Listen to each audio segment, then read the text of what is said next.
to the eye. Reform hit by controversy.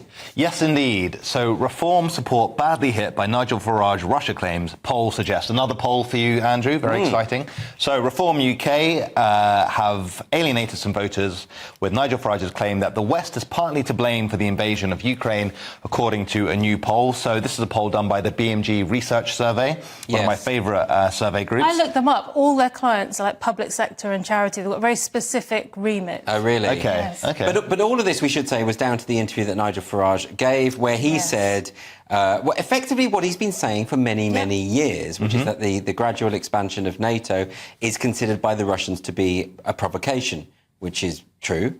But the people have taken this, that he's saying he's sort of saying that the war is our fault and that it's not... The clutching on this has been second to none. It's some of the best, I don't believe it, I've ever seen. I mean, he actually said, he referred to Putin, he said, of course it's his fault. He's used what we did as an excuse to go to his people and say, let's go to war. So I don't think what he said was really that outrageous at all. Especially since it's identical to what he's been saying for years. I mean, that's what's so also, strange about I it. sat through the Tucker Carlson interview. I know what Putin said. You know, didn't they all watch it? I mean, this is what Putin thinks. And that's Putin's been saying this quite explicitly.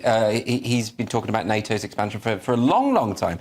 But the question is whether it was sensible and politically a good idea for him to dwell on it in the way that he did, you know, because it might have been smarter at the moment to just kind of sidestep that a little bit. On the other hand, the reason why people like Farage is because he just says what he thinks. And he's doubled down on it since.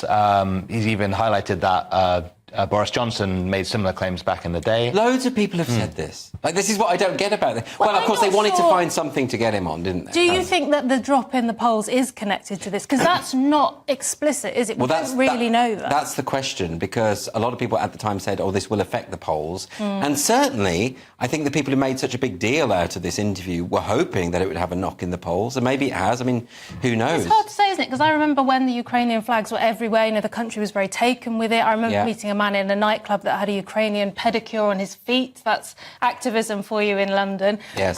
So I don't know, maybe people are outraged, but I don't think it's reasonable.